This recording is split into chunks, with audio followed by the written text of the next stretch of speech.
Australia is just wrecking house. Looks like she will also make it out of that one. Lisa and Oriana Shields both coming out. Lots of poke coming down, but them not being able to finish anyone. Ooh, a good flash snare by Morgana gets the shutdown onto Oriana. Yeah, that's one shutdown. That brings in a little bit of gold. They just look at the coordination of Red Team though. Look at how low all of their players are. They're all below 10% HP now, and they're just executing their fights flawlessly. Right. A&M just knows exactly what their limits are, and Nami actually doing a phenomenal job of keeping everybody alive in those fights. They know exactly what their limits are, but furthermore, they know what their champion's limits are with a nice Nami heal coming out. So they're able to do a lot of things and just go like ridiculously balls deep, like we're seeing this Aurelia do.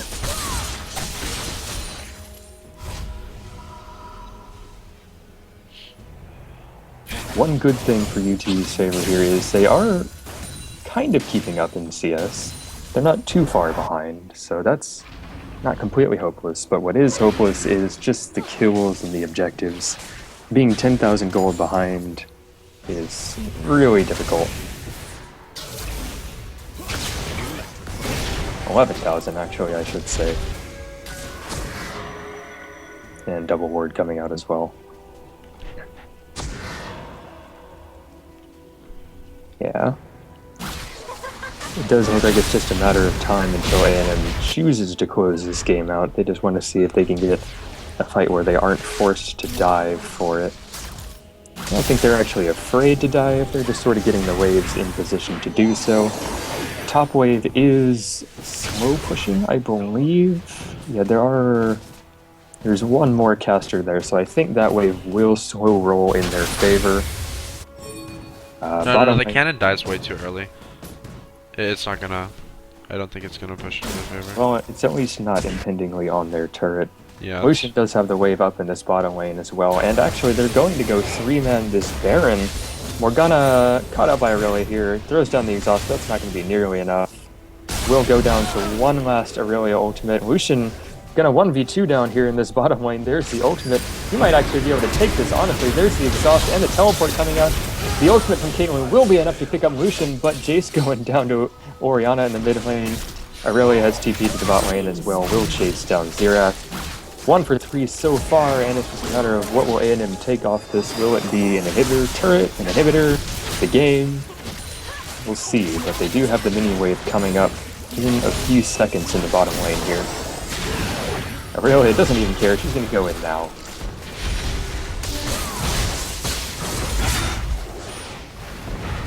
Good black shield preventing that stun onto Elise.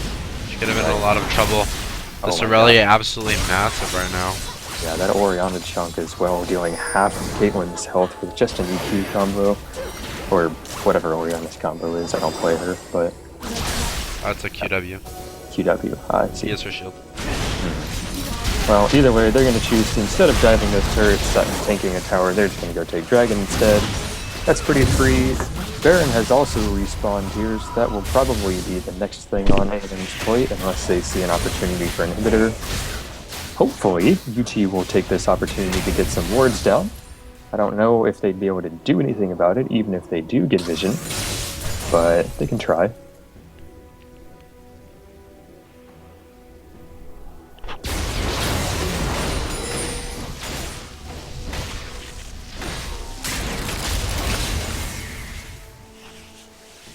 Alright, yeah. We do see Elise actually choosing now to back on top of a ward from A&M. So they know she's in Fountain. They're beelining for this Baron. Lucian actually saying, you know what, I'm going to go get this wave here, see if I can't kill Caitlyn first. He's so far pushed up, doesn't even care that he could be caught out. A&M going very deep in the jungle, getting down some vision to make sure this Baron is free. And I don't think UT can even dream of contesting this. Yeah, they're gonna give it up.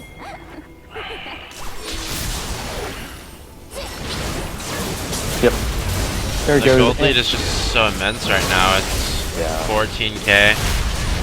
There's not really anything they can contest. It looks like they are going for... Oh no, they are looking to... But the Baron is already taken away. A good flash. flash Flash wave. ult from Tommy just forces the blast shield out of Morgana, but now it's not available for anyone else. She forces the flash away, but Aurelia is much faster than her, especially with the Orianna speed buff. There's some KOs on herself as well. Throws down the ult, trying to save herself, but will go down. Now they're just going to chase down, see how many more they can get. Looks like they will get Xerath as well. Holy crap, Aurelia is big. There's the Orianna ult as well on A little bit early. Yeah, a little bit early on the Unleash Repel, but it really doesn't matter at this point. They just need to tank up this turret just like Lee Sin is and take it for free.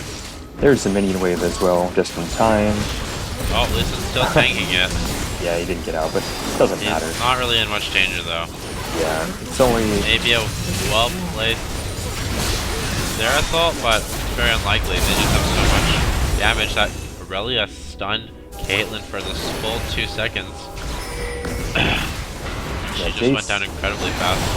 Jace is entirely irrelevant in this game against a frozen heart Aurelia who's doing absolutely no damage even on the EQ. They're onto the Nexus turrets. There's one, there's the other. Now they're onto the Nexus. They might go for a couple of kills just to pad the stats a little bit. I can't blame them. There goes at least one to Lucian, and there's a bubble onto Xerath. Will they get him? Not quite.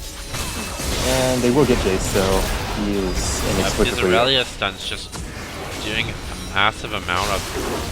Right, she is encompassing. Oh my god, there goes Jace gosh. as well. Orianna does a ton of damage. One more hit onto the Nexus. We will not pick up Morgana for a last kill. There's the GG's. Well played game by A&M. Finishing that game out with 21,000 gold lead. That was not a close match. Yeah, that was definitely a little bit one-sided, to say the least. Is it going to be the same URL for the tournament server? What? Or the tournament realm? What? Is it going to be the same URL? Is there a game 2? No, there's only one game. Oh, okay, there's only one game. Yep. So yeah, that is a good game to UT. We can take a look at the chart, I guess. Oh wait, can we even look at the history for that? Tournament room? Here, I'm friends with Lolzer. Yeah. Yeah, that was painful to watch. Oh, let me turn the overlay off. Sorry, I'm not very good at the streaming thing, am I? Anyway, we do have the list of the graph. Look at the objectives picked up. It's going to be 3 dragons and 1 baron for A&M. All UT really picked up was 4 towers. And no neutral objectives picked up there by by UT rather, and A&M started contesting UT's buffs as early as the second spawn of them. The second red buff did indeed go to A&M. The wards placed were actually very even. Good ward coverage by UT. They actually placed 2 more wards than A&M, but the gold difference was indeed 21k. Yeah, they didn't do enough with vision, I guess. A&M was definitely out-rotating and out-collapsing them on every front. I think Aurelia was actually a big part of that map. So much pressure in the top jungle and the top lane. And when she teleported down, she was just devastating. Yeah. Jace takes a little bit of time to ramp up after getting his tier there, and that's approximately when Aurelia hits her power spike between the level 6 and 9 range, which is when Jace is weakest. Actually did 19.4k damage. Normally it's the mid lane because it's the highest because of the AoE, and then it's the AD carry.